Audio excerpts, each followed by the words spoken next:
웬 아이가 그 길바닥에 앉아서 혼자 그림 그리고 있어요. 고개 수그리고. 아니면 뭔가 지하실 같은데 혼자 이렇게 우두커니 서 있어요. 이런 모습으로 나타나는 경우도 정말 많죠.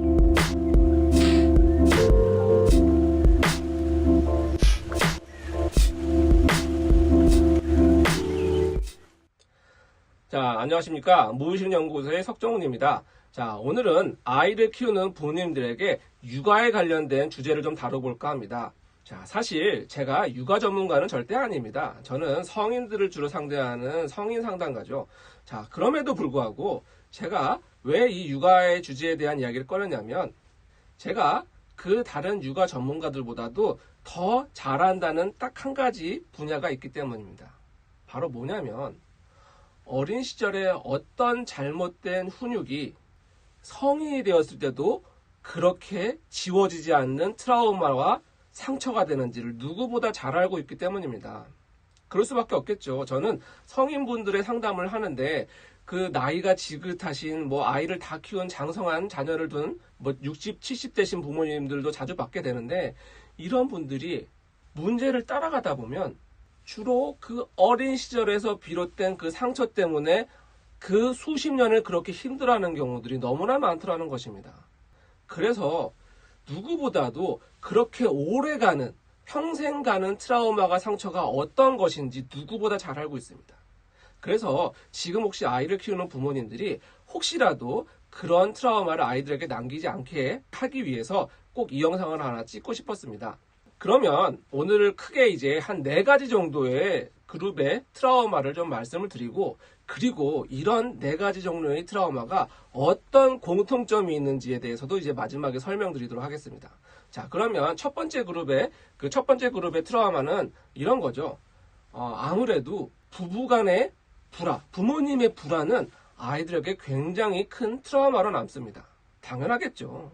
자, 그런데 그 중에서도 더 조금 극심하게 오래가는 트라우마는 뭔가 이 부부싸움이 도를 넘어서 저러다가 부모님이 아주 헤어져 버리면 어떡하지? 엄마나 아빠가 나를 버리고 도망가 버리면 어떡하지? 나는 혼자 남으면 어떡하지? 또 어떤 예전에는 좀 그런 경우가 많았잖아요. 너무 좀 싸우다 보면 막 도구까지 쓰게 되고 심지어 칼을 들기도 하고 그 과정에서 제가 상담한 케이스에는 유혈이 낭자한 이런 부부싸움을 본 그런 어린 시절을 가진 분들이 너무나 많았습니다.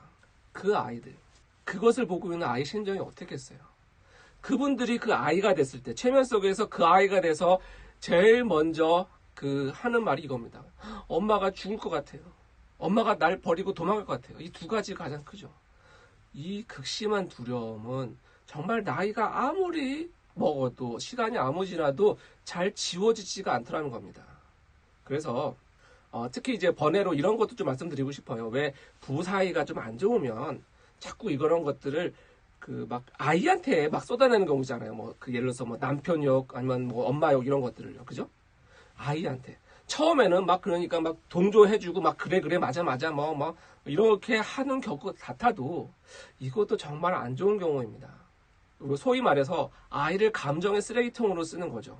물론 처음에는 동조해주고 서로 이런 것을 통해서 유대감을 느낄지도 모르겠지만 그 반쪽은 그쪽에서 온 거잖아요. 나중엔 이런 것들이 굉장히 심각한 문제를 일으키는 경우들은 많더라는 겁니다. 아이에게는 이 부모가 화목한 거는 이 세상과 같아요. 그런데 부부가 불화가 되는 거는 세상이 쪼개지는 경험이죠. 거기서 더 나아가 한쪽이 사라지거나 없어지는 경험은 정말 내 반쪽이 뜯겨나가는 것도 굉장히 극심한 두려움을 만들게 되죠. 그래서 가급적이면 부부간에 어떻게 안 싸울 수가 있겠어요.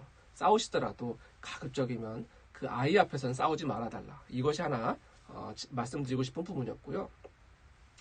두 번째는 정말 많이 떠올리는 것 중에 하나가 바로 이 방치된 외로움입니다. 방치된 외로움.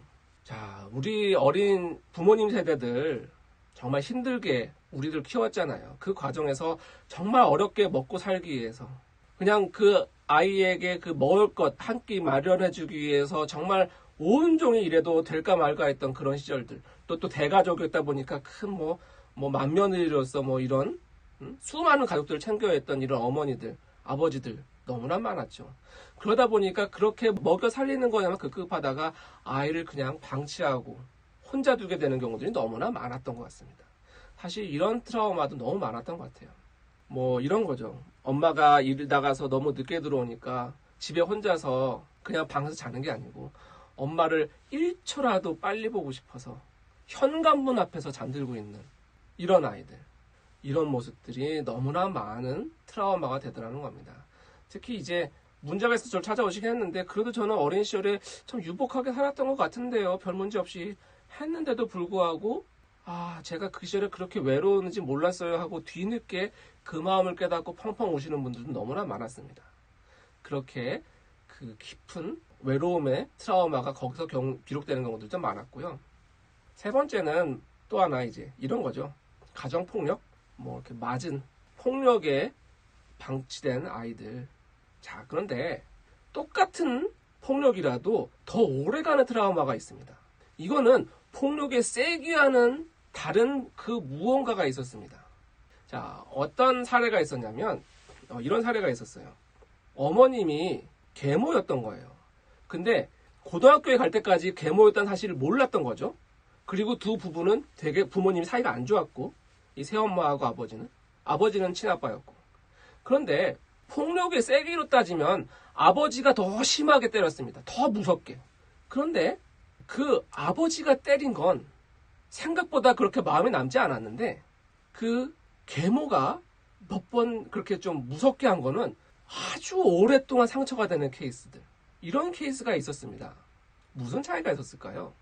자, 이런 폭력 중에서도 우리는 그 물리적인 폭력의 강도가 더 중요하다고 생각하는데 생각보다 그것보다는 정서적인 폭력이 더 오래 가더라는 겁니다. 어떤 걸까요? 특히 이런 거죠.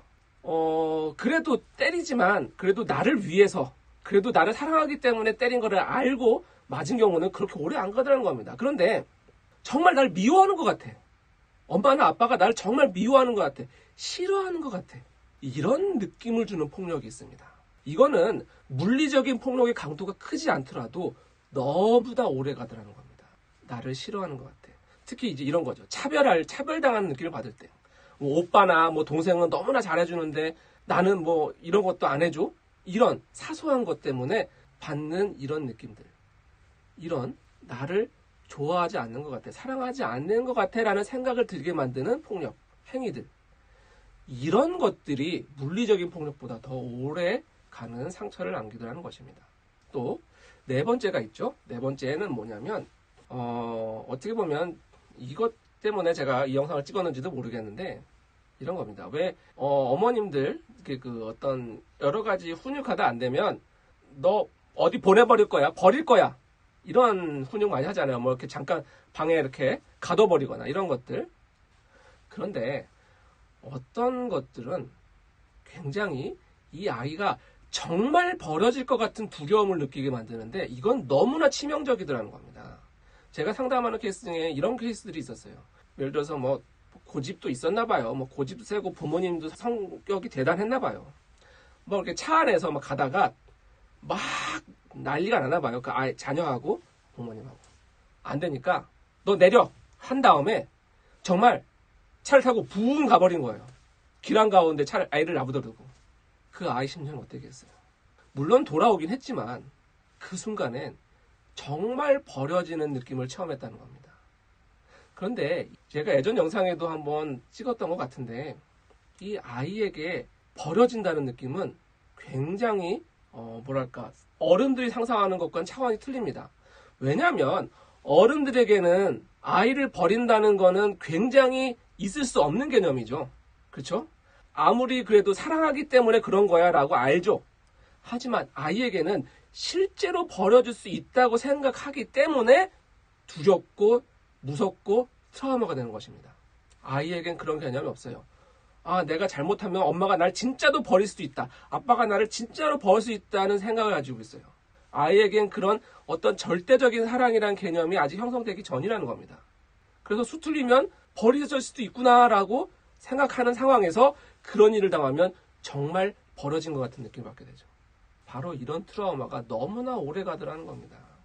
자, 이렇게 크게 그 네 가지 종류의 부류의 어떤 정말 씻을 수 없는 트라우마들의 이야기를 들었는데, 자, 그러면 이런 네 가지 종류의 트라우마, 어떤 분들은 이미 느끼셨을 거예요. 어떤 공통점이 있을까요?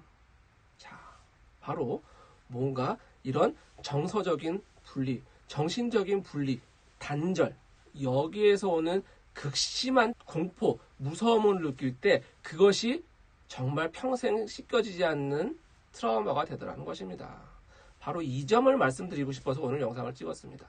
자, 소위 말해서 우리가 말하는 이런 어떤 정서적 결핍, 애착장애, 정서장애 이런 것들, 바로 이런 것들로 통칭되는 문제들이 굉장히 오랫동안 남더라는 것입니다.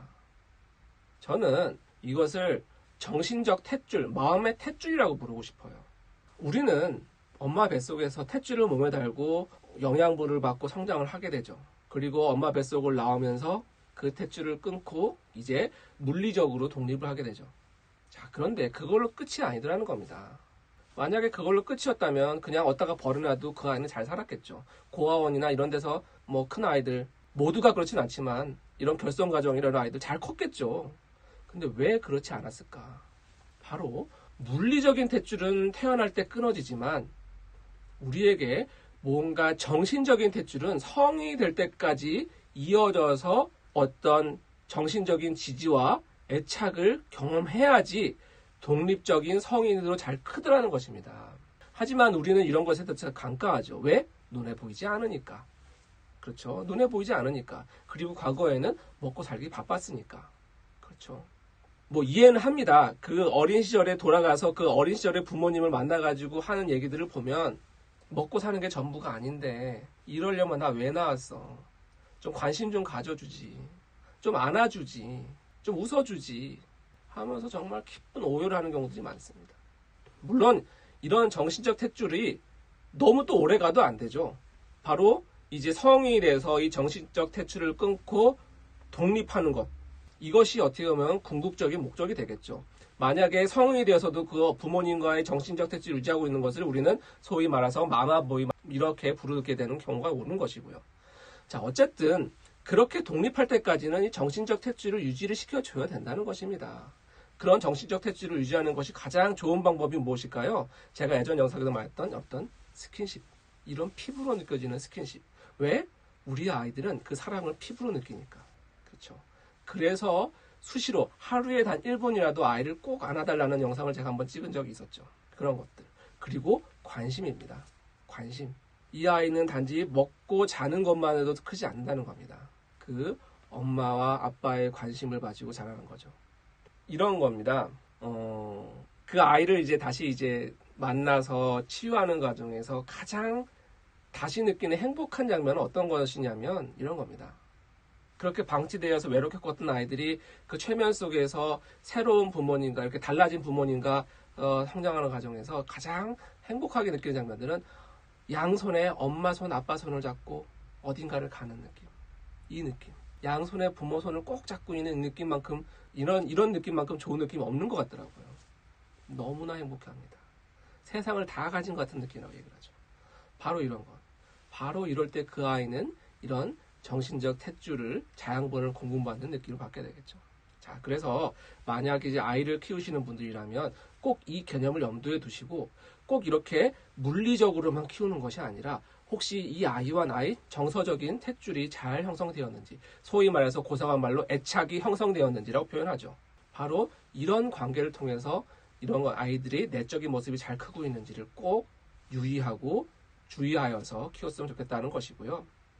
또 이제 이런 영상을 듣게 되다 보면 이런 분들이 계실 겁니다. 본인의 얘기 같아서, 나의 어린 시절의 얘기를 갖는 것 같아서. 그럼 저는 어떻게 하나요?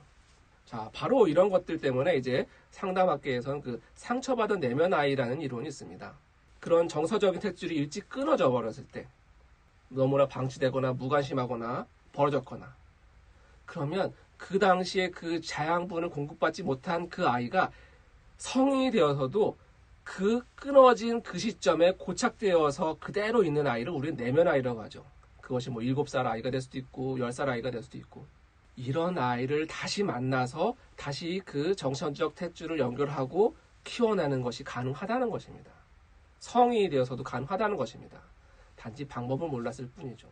처음에 이런 아이들을 만나면 꼭 그렇게 그 기억 속 그대로의 모습으로 나타나는 경우보다는 뭔가 조금 좀 상징적인 모습으로 나타나는 경우들이 많아요. 많은 부분들이 이런 겁니다. 웬 아이가 그 길바닥에 앉아서 혼자 그림 그리고 있어요. 고개 숙이고 이런 모습이라든가, 아니면 정말 헐벗은 모습으로 산속에 있어요라든가, 아니면 뭔가 지하실 같은데 혼자 이렇게 우두커니 서 있어요. 이런 모습으로 나타나는 경우들이 정말 많죠. 근데 이제 그런 아이들을 자꾸 이렇게 만나서 그 아이의 마음을 공감해주고 느끼고 안아주고 하다 보면 그 아이가 변하기 시작합니다. 제일 첫 번째 변화는 웃기 시작한다는 거예요. 조금 더 나아가서는 뭔가 수다스러워지고 활발해지고 이런 변화를 보이기 시작하는데, 바로 그렇게 내면 아이가 밝아진 신호가 바로 내 무의식이 변했다는 신호고, 바로 내가 변했다는 신호이죠. 자, 이것은 혼자서도 할 수 있습니다. 이제 방법을 몰랐을 뿐이죠. 물론 그런 것들이 좀 정도가 심하다면 저와 같은 전문가의 도움을 받는 것도 좋은 방법이긴 한데, 만약에 그것이 그렇게 심한 경우가 아니라면 제 영상에도 올렸듯이 좀 혼자서도 꼭 그렇게 혹시라도 내 안에 그렇게 상처받은 아이가 있지는 않은지 꼭 만나서 확인해보고 키워볼 수 있었으면 좋겠습니다. 자, 이렇게 오늘은 그 육아의 과정에 있어서 어떤 상처가 더 그렇게 오래 가는지, 그리고 그 상처의 핵심은 바로 이런 정서적인 분리, 정서적인 탯줄이 끊어지는 경험을 했을 때 그런 것을 느낀다는 것, 바로 그런 것에 대해서 말씀드렸고, 그리고 그렇게 설령 그렇게 정서적 탯줄이 끊어져서 내면 아이가 남아있더라도 얼마든지 그것을 해결하는 방법이 있다는 점도 알려드리고 싶어서 이렇게 영상을 찍었습니다. 오늘 영상 좋으셨다면 구독, 좋아요 눌러주시고 다음 영상도 좀 기다려주시고요. 앞으로도 이렇게 여러분들이 괴로움에서 벗어나 원하는 것을 잡고 그 꿈을 이룰 때까지 늘 여러분들과 함께하는 채널이 되도록 하겠습니다. 자, 그러면 지금까지 무의식연구소의 석정훈이었습니다. 감사합니다.